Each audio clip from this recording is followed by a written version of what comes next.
my doctor, my oncologist, he says, do whatever you want to do. Your numbers are not making you feel like a patient, so don't be a patient. That's super different. A lot of doctors, they say, okay, just take it easy, don't put the body under strain. I went for my treatment and my doctor said, what did you do today? I said, I did a 10K. Okay, are you okay? I said, yeah, okay. And okay, 3 months I have, let me do a half marathon. 3 months I have, let me go for a full marathon. And I just kept training. I've done a half marathon, I've done a full marathon. Let's pull off a full Ironman. Cancer is insanely complex. It creates a lot of unknown for us. After going into many dark places when this happened, immunotherapies, chemotherapies, I want to make my present worthwhile. There is no point of thinking what's going to happen and how it's going to come back to me in the future. I am not going to think about it and spoil my present. That's an incredible mindset. The nurse who was putting the IV says, don't you feel anything? Because most of the patients are either feeling dizzy or groggy. I said, I'm thinking I'm having a few drinks out and I'm on a happy high, let me sleep. I realized is if you start thinking positively, things start change. I just stopped talking why me. I just keep telling myself, now on, things are only going to go better and I'm only going to get happier. That's the only thing I'm talking to myself every night. Hello, everybody, and welcome back to another episode of the InnerFight podcast. Have you ever thought how someone can battle a disease such as leukemia whilst living thousands of miles away from their direct family? It's not an easy road, that's for sure. My guest today is Pratik Desai. He's a marketing manager and he's here today to share his extraordinary journey of his fight against leukemia. Pratik isn't new to the show. He was on with us 18 months ago. Some of you might remember that. He's also not new to challenges, but his biggest test has come within the last 18 months with his leukemia diagnosis. From his treatment in Bombay to the emotional strain of being separated from his wife and his child, Pratik's story is about resilience and also a huge amount of determination. We dive into the whole story, to the diagnosis, through the treatment, differences in chemotherapy that he had carried out in India compared to what it might be in Dubai, and his daily approach and mindset to beating the disease that went into his body in leukemia. Hey folks, this week's show announcement. Sorry, I was not here last week. I was busy watching England lose very narrowly to New Zealand in Auckland, Eden Park, a place where the All Blacks have not lost a game for over 30 years. So it was well worth being there, but with the time difference and with a little bit of bad admin, I have to admit there were no show announcements last week. However, we are here and things are pretty much as normal. Everything is going on. Yes, it is a little bit quieter here in Dubai or there in Dubai because I'm now in Australia. It is a little bit quieter in Dubai. However, all of our programs are still running. All of the coaches, except a couple of the endurance coaches who you may have seen, Steph and Rob, the week before last, were running a running camp, a trail running camp over in Chamonix. If that's something interesting for next year, give them a shout. I spoke about it. I tried to warn you. If you've had FOMO this year, that's okay. You can get involved with them next year. They're away, but all the other coaches are there in Dubai. And even though Steph's away, there is Ladies Run Club online. Our classes are running as normal every single day, 5:30 in the morning, all the way until the evening classes. You've got 7 different opportunities to get involved in our mainline class. Hopefully you are having a great summer and hopefully you are staying fit. If you are not in Dubai and you want to see our various training programs that run every week, head over to the InnerFightWay.com. We quite kindly share all of the training programs there. You can modify them, you can do them wherever you are in the world so that you keep your fitness going through the summer. Hopefully you're having a great time and hopefully we shall see you at the gym soon. That's it for this week's show announcements. Let's jump into today's show. This is episode 922 of the InnerFight podcast. No matter where you are in the world, thanks a lot for tuning in. Let's jump into today's show. What goes through your mind when a doctor says to you, you have cancer? When it was first told to me, I thought he's joking, because the way our lifestyles are, I've been into endurance sports, doing crazy stuff, ultra marathons, Ironmans, half Ironmans, super active, not having an inch of fatigue in normal day-to-day lifespan, except we know when we do some long workouts, we do get tired.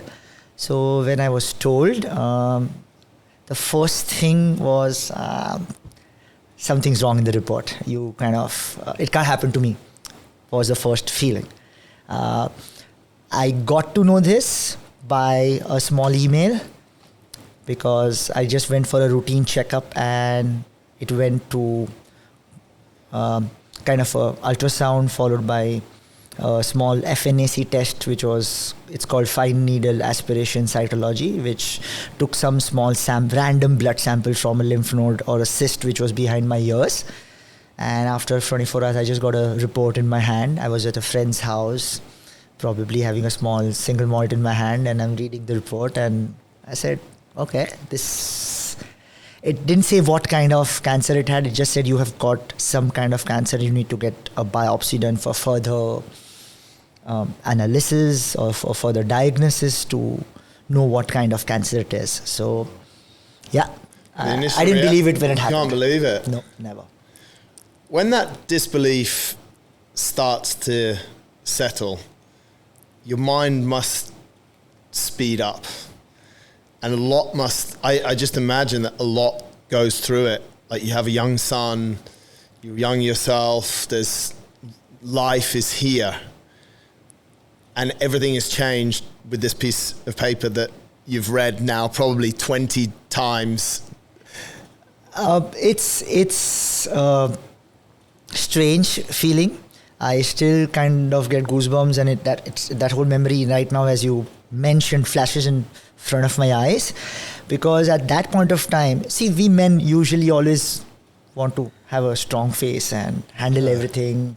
We generally take time to cry out or have tears in our eyes. And I think at that point of time also, I was not worried about, oops, what's going to happen next to me. The first thing was what's going to happen to my wife and my son after me, and is this real?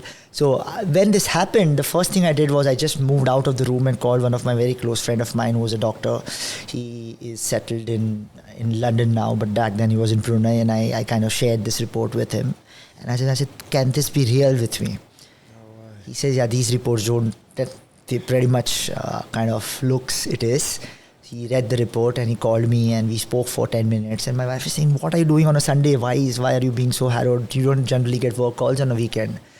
Then that's when I showed him that this is what has happened. I mean, obviously she knew I went for these tests. Yeah. But what we were being told to one of my doctor friends is, okay, this is worst case scenario would be you might have a TB, so don't worry about it. So when the cyst was formed and we did an ultrasound, the doctor said, this looks maybe a classic case of a TB, you might just have a few lymph nodes and that's about it. But this was a complete roller coaster. I think that's one of the hardest things for people is, like you said, you don't know what form of cancer it is, the severity of it, and really understanding what the cancer is. It creates a lot of unknown for us, and that removes a lot of our almost safety, because it's like you get diagnosed with a cold or a flu or something, you're going to take this medication, in 5 days everything's going to be all right. Then you'll have, you're going to have 2 or 3 shit days, you're going to get progressively better, and on the 7th day you're back to a 9, 10 out of 10. But with the way that cancer behaves, none of the way that we approach illness generally applies. Correct. Usually, for people like us, if you have got a 7-day antibiotic course, who are used to work out once or sometimes twice a day, get bloody irritated. I've not worked out. And you kind of, the endorphins don't pump in. So when this happened to me, I was like, okay, the way I look at my life usually is I generally go with the flow. So when this happened, I said, okay, let's not just panic. Let's do the next step. The next step is the next thing. After 2 days, I was in Aster Hospital at Mankul. We got a biopsy done. And obviously, it was too early for us to know what it is, to even share it with my family, with my parents, my wife's parents. So for the first week or so, we kept it within ourselves. I said, let's first find out, because if I go back to India and talk to my parents, where my dad at that point of time was just out of 3 or 4 surgeries in the last 4 months. He was just getting back on his health. I didn't want to disturb them. My mom, myself, my sisters, all of had gone through a round of hospital visits when my dad went down almost 3 surgeries in 4 months. So I didn't want to put any pressure on them. I said, let's just find out. So we got a biopsy done. Waited for a week to get the reports, because those biopsies were sent, the slides, to Bangalore. And only after I got back, that's when I went to India, because I didn't want I was more comfortable with this kind of a disease to go back to India for my treatment and everything, because at that moment I really did not know whether I'll be able to manage things in Dubai, irrespective of however good the healthcare here is. But my support system is there. So that's when we thought, let's first get the correct opinion, because sometimes things do take time here for the diagnosis and then going around. We don't know things here. We have to go through few doctors. In India, I have a good network, very good friends, few friends who are doctors who can get you the appointments on an ASAP basis. Right. So that's what I did. I went there, get my PET scanning done, a flow cytometry blood test as the doctor advised, and that's when it came as a B-cell lymphoma / chronic lymphocytic leukemia. So it was in a borderline. So what usually happens is, if your cancer is in your lymph nodes, it's called lymphoma, where you go through an aggressive form of chemotherapies and blast all the lymph nodes and kill the cancer there and then. In my case, the cancer was in the blood.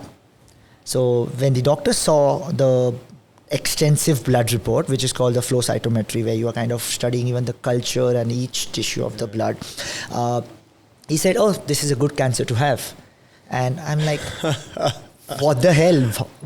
Which guy tells a cancer is good? And he says, don't worry, it usually doesn't affect your lifestyle till your treatment starts. In this kind of cancer usually happens to 60 plus.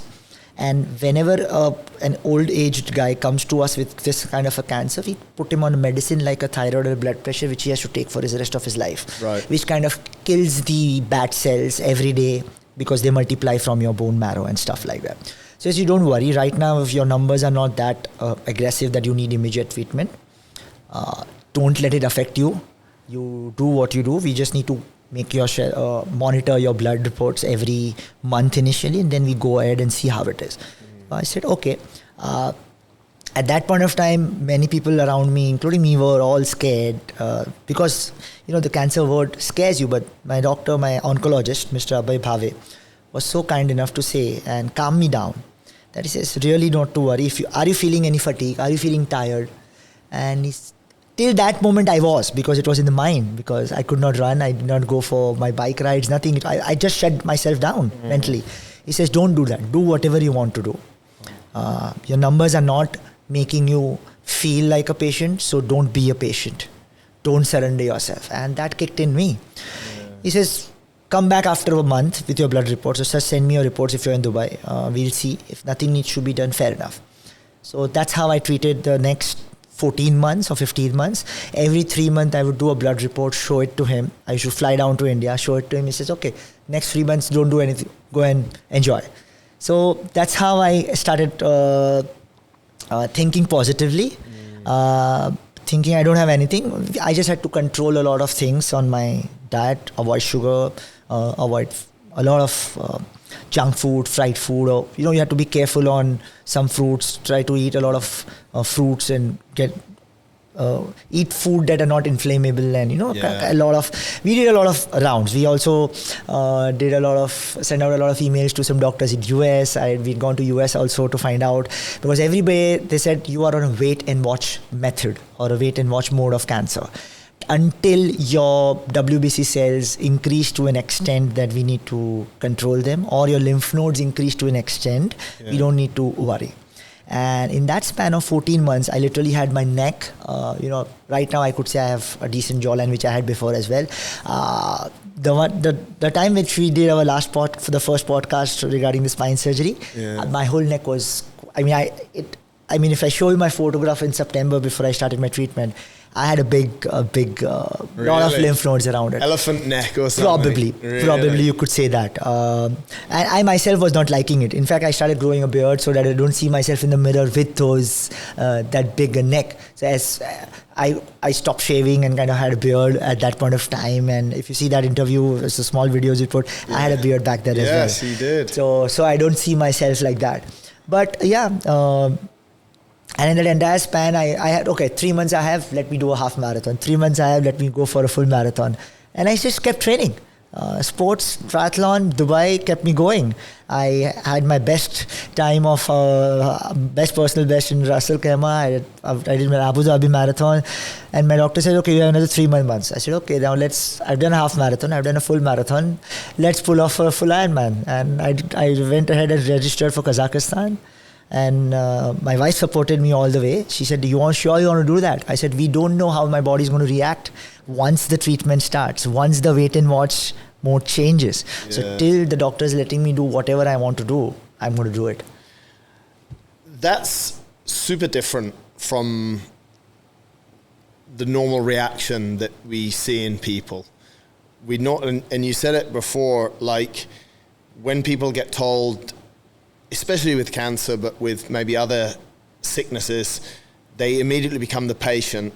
And a lot of doctors as well are probably, quite rightly in some scenarios, a little bit more standoffish, and they say, okay, just take it easy, don't put the body under strain, don't do anything crazy because you could be compromising your chances, or you could be almost promoting the illness that you have. Whereas you've gone completely the other way. I spoke with my doctor. He said, you're not a patient. Wow. When he said that. We need your doctor on the show. I wish he could come. He's in India though, but he's a very, very charming guy. He himself works out a bit in the gym every day. He treats thousands of cancer patients. He's an hemato-oncologist. And one of the rare doctors I've seen always gives you positive vibes. So, back in India, when I was into running, my coach back then was diagnosed with lymphoma. So I got his reference through her because he treated her, and while she was going through all her chemo, the doctor advised her, you can go ahead and walk, nothing more than that. And she was walking every day 1 hour, 1.5 hours, and 8, 9, 10 kilometers. And he said, that's good. In fact, when I went to him, and he said, the first advice I give to all my patients who come with me with all their reports that they've got cancer is, don't start treatment, go back and do something physically active. Because most of the guys who come there are either having various health issues, never worked out their life, never go on for a walk. So he advocates fitness because he says, go back, get fit and come back to me so your body is able to take the impact the chemo has. Yeah. Because if you're not fit enough, even marginally fit to walk 30 minutes a day, you'll not take the medicines, and the entire process of the chemo, the immunotherapy, the medicines, the drugs will take a toll on your body. But it's brutal. So I liked his approach, and then I asked him, so can I do what I was doing? And he asked me what I was doing, and I said, yeah, go ahead, but just don't go crazy. Don't go out on the efforts. You can go as long as your body is allowing you, keep doing it. So, and I was obviously in consultation with him, and I should send him, okay, I did this today, I did this today. Brilliant. And he says, okay, as long as you can do it. I said, you are a good case study for me, is what telling me. Cancer is insanely complex for all of us. Obviously the doctors and the researchers know a lot more, but it's a disease that I don't think I know anyone who doesn't have someone that's probably first family or at least, bloodline who's been impacted by it. But it's only when we have someone close to us that we sort of start to peel back the layers of cancer. How deep did you go to try and understand it?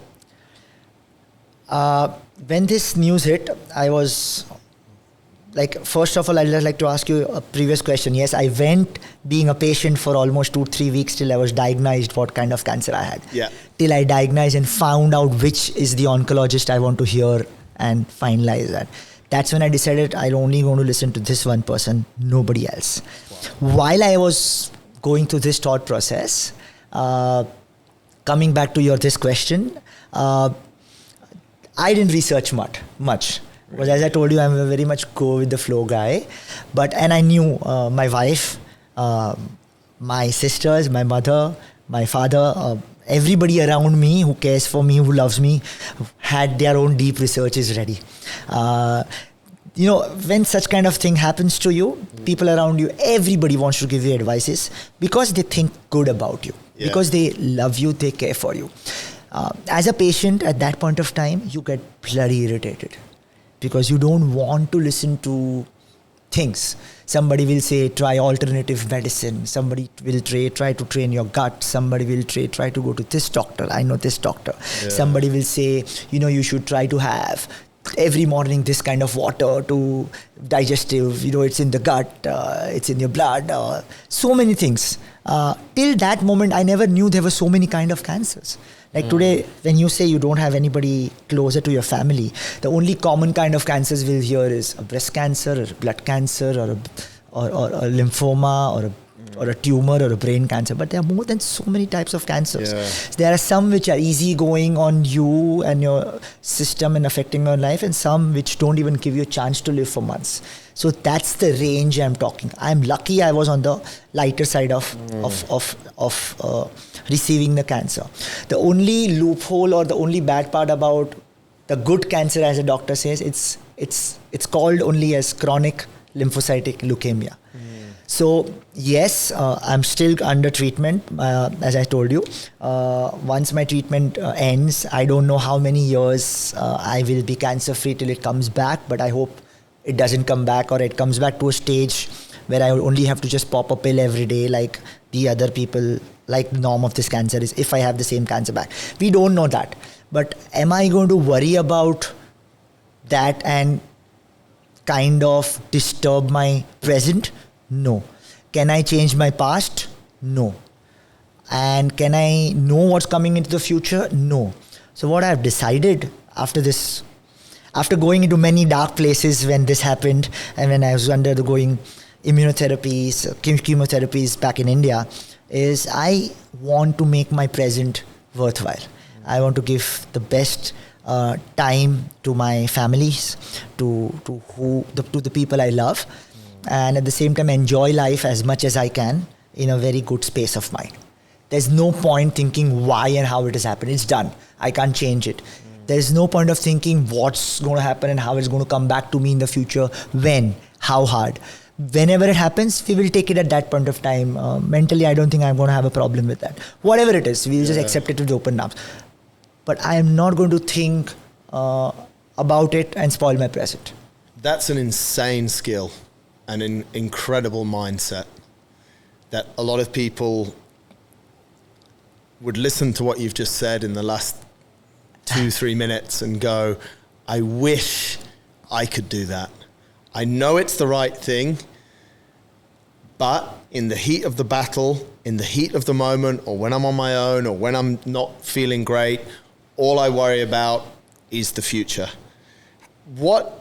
How do you think you got to the point where you can just be super present? After going through many dark places in the mind, first of all, the whole process has made me very emotional. It has made me value life so much that sometimes when I'm watching some television serial or any emotional moment or any life reference, even a cancer reference, you're seeing some television or some doctor scene or hospital scene, it brings tears, it scares the shit out of me. So it's not that I'm ultra strong or I'm pretending to have a brave front. No, I still, even today, I have my dark moments. When I'm sleeping, going back to bed, I am like thinking what next, and sometimes I get sleepless nights.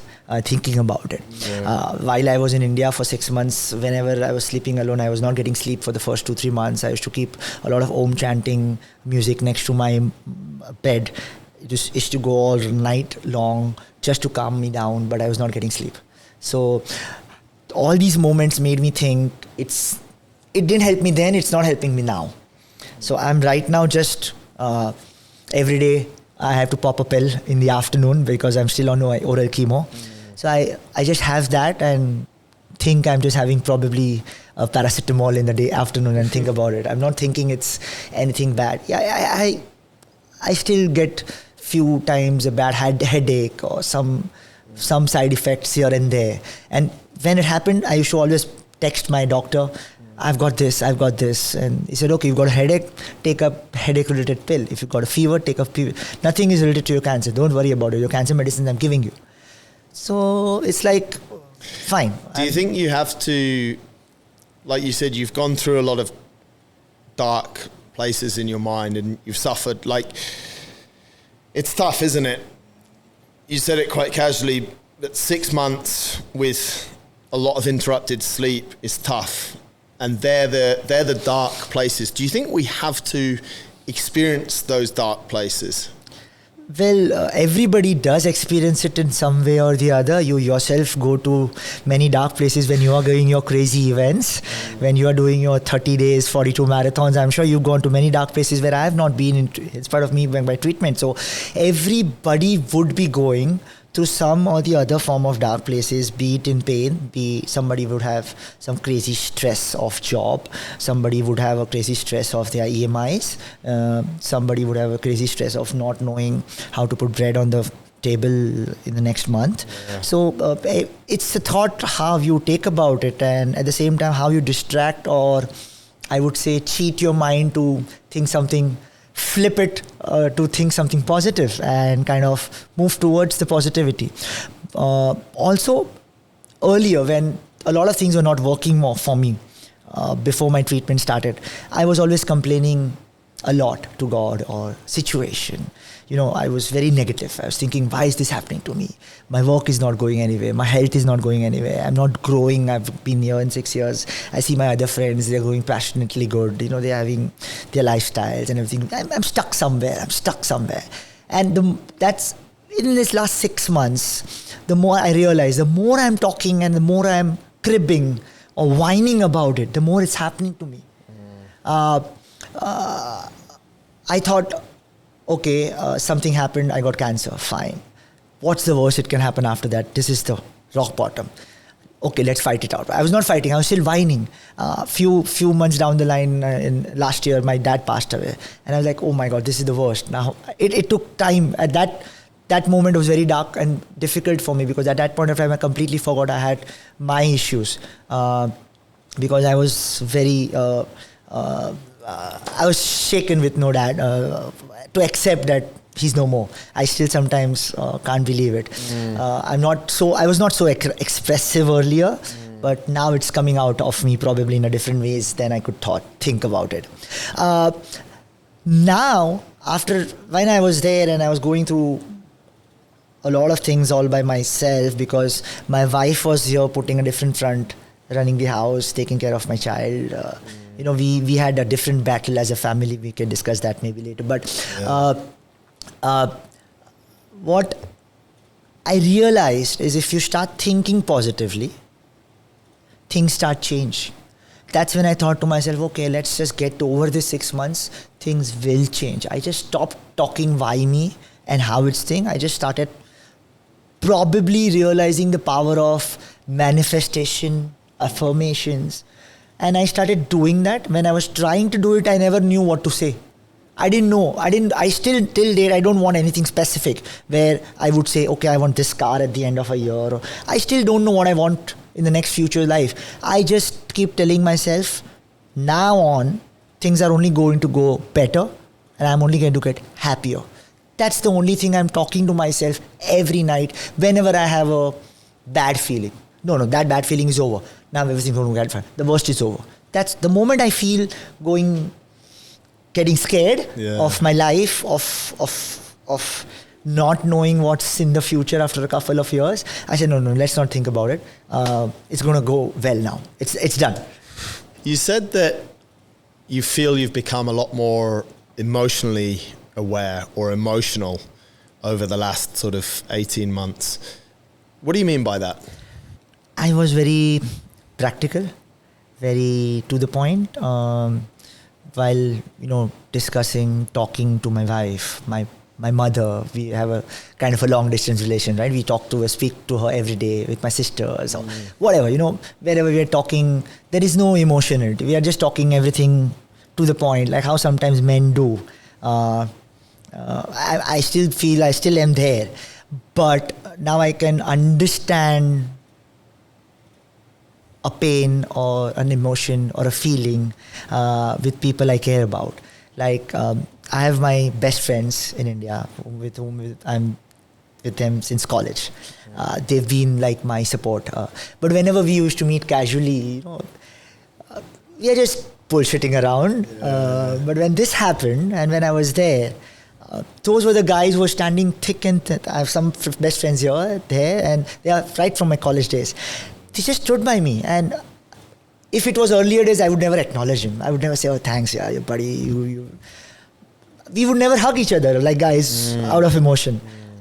I ended up doing it. I mean, whenever I was there, I know how it means to that relation, that value. All of a sudden, those entire, I would say, 20, 25 years we know each other. That entire value comes now in front of you because you know what life. I don't how quickly life can take a lot of things from you. So all of a sudden that value system comes in. You start valuing smaller things in life which I never did. Yeah. It's interesting, isn't it? I don't, because I think about that a lot and I see it a lot, maybe sometimes also in myself, but definitely in some others. And I try and unpick why, because we're talking about very basic human things, like you said, saying thank you to a friend. And I know these relationships, like you said, are 25 years old, but just having gratitude for each other. That's the word. I was not able to get it, yes. Yeah, and just like, but maybe it's the way we were brought up. Maybe it's and I don't know if it's a sexist thing, but maybe it's a male thing that we're supposed to be always the stronghold. And to say to another male, Pratik, I love you, man. Like, it's such an alien thing to us. I still couldn't tell that to my best friend when he was there for me. But when I took the flight and when he came to drop me and kind of, I was coming back to Dubai for good, I sent him a text and telling him how helpful he was. His name is Rajiv, and he's abusing me. Are you mad or what? Who does this? Just shut up. Again, it's a male bonding thing, but we know we are there for each other. But I would never have told him this ever in my life if I've not gone through these things. Why not? As you said, right? It's either sexist or male thing. Also, sometimes we do take relationships for granted, especially when they're long distance. Or even if they're not. For example, you would be having a very good relation. Let's say, for example, Tom, you're running every day, cycling every day. You're there for each other. But you'll never, and even if you call him at 2 o'clock in the night, he'll come for you. But you'll never tell him a thank you because you take each other's, guys especially take things for granted, each relations. So probably the gratitude never comes. How many times would you actually have thanked your mom for doing so many things? I still haven't. It doesn't come out. She knows we love her. Yeah. My sisters know I love them, but do I tell them? No. It just doesn't come out. Same with them. Many times it doesn't come. It comes out in other ways where we show them an emotion. Okay, let's go out for lunch or dinner. We'll talk about things, but we'll not talk about how much we care for each other. Yeah. It's weird. Yeah, I think about it a lot and exactly the same, and I always say it, like, I think Holly, my wife, she really taught me like what love is, because she would always tell her mum how much she loved her, and her mum would always tell her how much she loved her. Where in my family, there was love, but it wasn't as openly spoken about as that. and I don't know if it's right or if it's wrong. And, you know, I think as I got older, and it wasn't just when my mum was diagnosed with cancer, like before that, I would tell her that I loved her, you know, but even now with my dad, like I tell him, you know, but I think a lot of the time it's awkward for both of us, you know. But it's a little bit of a selfish question as well. And hopefully it's interesting for the listeners. But why not? And I don't know, like sometimes I think sometimes I put it down, maybe it's like a British thing as well, you know, like when I look at some other countries, like sometimes I look at Americans and like they're like, I love you, man. Yeah. And I look at it and I'm like, that's awesome, but I can't emote. Do it. Yeah. You know, I don't know, but that's cool. Do you think your relationship with your wife has changed? Yes. Because the way she supported, and I would probably say became the man of the family, because I had to leave my job, go back to India for my treatment. There was no source of income for us as a family in Dubai, and you know how the expenses go on. She was working, obviously she's still working, and her boss supported her a lot, but she kind of changed gears. Her whole thing, she became the head of the family or the husband in our relationship, and I still am a wife because I'm still yet to start my work. But yes. Again, it started, we were there for each other. She hated the fact that she was not being able to be with me while I was going through all my treatment, because she had to be here for my son who had all his exams and stuff going on in Dubai. But at the same time, we were at a peace of mind because I had my whole support system there. I had my mother, my 2 sisters, my close friends, my family, my whole childhood, you know, because I'm from India and from Bombay, that's why I had my system set up. And I found ways to keep myself busy as well. But she had nobody here. So when I sit back there and saw how lonely she was here, it made us bond much more over a long distance, which is otherwise not happening with most of the long distances. But yes, it made us value our importance, relation. My son, we could not be together. We could see a big difference in him because he was missing his father as well. But yes, he put a brave front because he didn't know what I was going through. He knew I was going through some kind of a lymph node related treatment and everything, but we told him about me having a cancer only after I was back here in full health. And the only way he said, Dad, I'm okay. As long as I'm seeing you moving around, doing the things that you used to, I'm fine.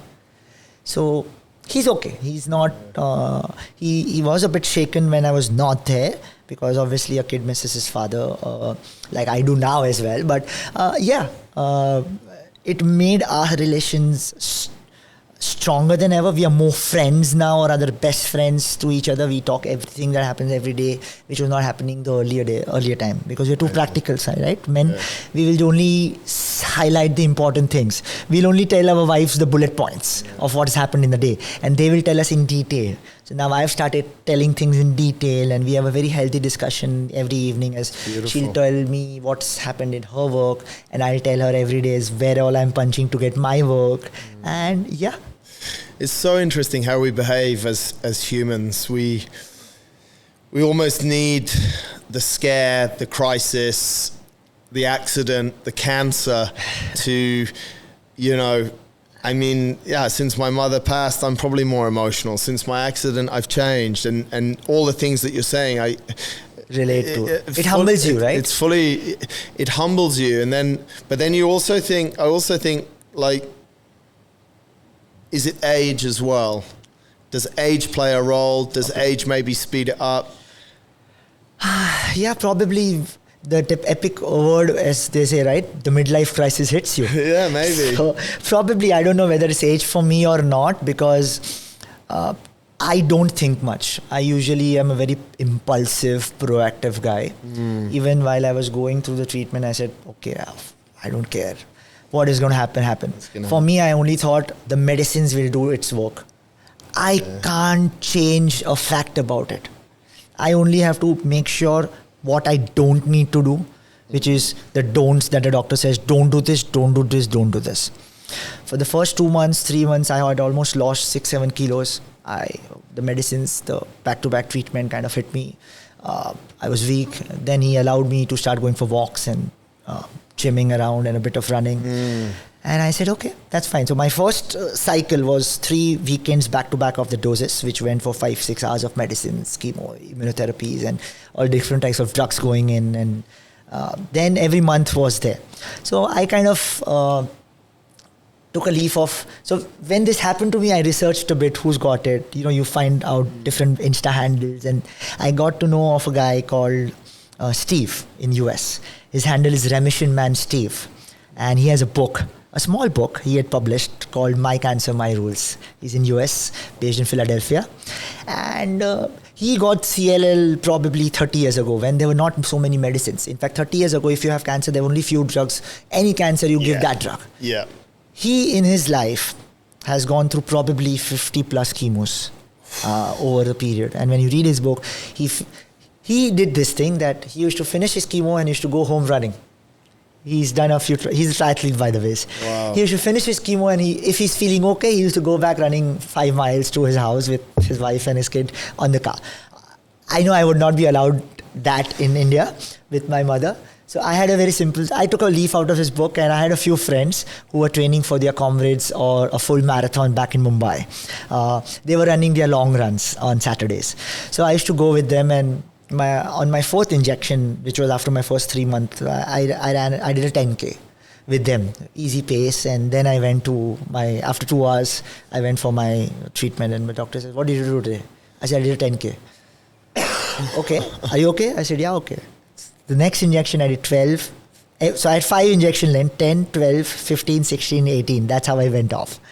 Did I wanted to do 21 after that? I said, no, I'll leave it for something special. But I stopped at 18 because that was my last injection. Wow. But I was happy doing it. The only reason I did that was so that when I go back on the table to take the injections, I was so dead tired that I don't think of any side effects happening to me. I'm just tired and laid down and sleeping. So I'm 4 hours of sleep happening to me. Yeah. In fact, that whole room where you should sit in the doctor's clinic had 8-9 beds and everybody was laying down each guy would have a different kind of cancer, having different kind of drugs, inhaling it. And some people are sitting there sad and I'm there with either one of my sisters or once out of the 8 times, most of the time it was my sisters or my wife. Wife came twice and my sisters were taking turns, and one of the time my friends came and I'm just chit-chatting with them. We were watching movie. At that time Cricket World Cup was going on, so I was watching the World Cup on the iPad and chit-chatting, and these guys were talking, what's happened to you? You don't look like a patient, or why are you not stressed? I said, what do I do with being stressed? I have my friends, family, I'm just catching up with them and I don't want to think about it. Amazing. So then a funny incident, the nurse who was putting this line and the IV, he says, don't you feel anything? Because most of the patients are either feeling dizzy or groggy and things like that. And I was thinking and talking to myself, yeah, I do feel it. But I used to tell myself, this is like you are having drugs in your system and I'm taking it as if I'm feeling as dizzy as you do after you have few drags of a shisha or things like that. I said, I'm thinking I'm having a few drinks out and I'm on happy high, let me sleep. Plus I'm tired. So I should just sleep for 4 hours, wake up, have lunch, do again some talking, watch a movie and again sleep back. Yeah. I said, okay, by the time I'm fresh from the fatigue, my drug entry system is over.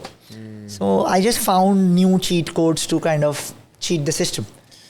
It's interesting, isn't it? Because what we put in our mind, the thoughts, the images, if we put enough in, and this is a simplistic way of looking at it, but if we put enough of them in, it will normally play out. Yes.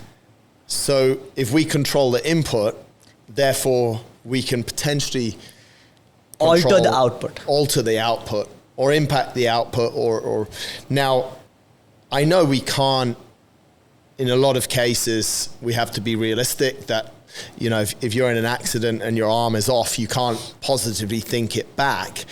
But what you're talking about and what comes through everything you've said is the thoughts, this medicine is coming into me to make me better. That's the mindset. That was the mindset. Rather than this is chemotherapy that's killing every single cell in my body, both the good and the bad ones, and is going to make me feel terrible, which is a true narrative, but doesn't really help. I never thought about it. It is what it's doing. I never thought about they're killing the cells inside me. I just thought about it's making me better. It's making Believe me better. Till this moment, I never thought, oh, it's hurting me. I said it's doing its job. It's incredible. Somehow, because as I said, I don't think or apply too much of thought to it. I said, okay, what is going to happen is going to happen. We can't change it. God has planned a route for you. I know I'm sounding very philosophical or something which many people will not agree, but I have fought a lot for things to happen for me in the last 2 years, and it never happened. It was happening. It was almost on the verge of happening, and it happened. I mean, you know it for a fact. I emailed you. Yeah. I was so helpless and without the job and everything that I said, okay, we'll try it. And obviously then my whole treatment changed and everything. But I stopped fighting. After I'm back in Dubai since March. I've met people, applied for interviews, I've never called back them telling me what's happening. If it's going to happen, you call me back. So, and it will happen. Sooner or later, I probably will start working. I know for sure. I'm not thinking why. I'm thinking when. Yeah. That's it. And it will happen. So it's all about how you're going to take it mentally.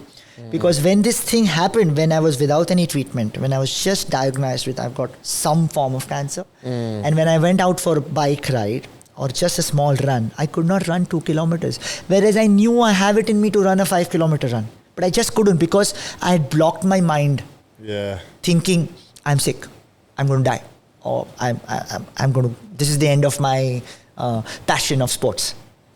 We spoke about one thing before we started recording, which was the extreme cost of cancer treatment in the country that we live in compared to what it is in India. And I was, a few weeks back, I was in Kenya, and it was funny because I'd had this bike crash, and I was in the medical tent and they were cleaning my nose, and I said, I think I need to get an x-ray. And I said to the medics, is there a place close by? And this one guy piped up, he goes, yeah, there's a clinic, it's like 30 kilometers away.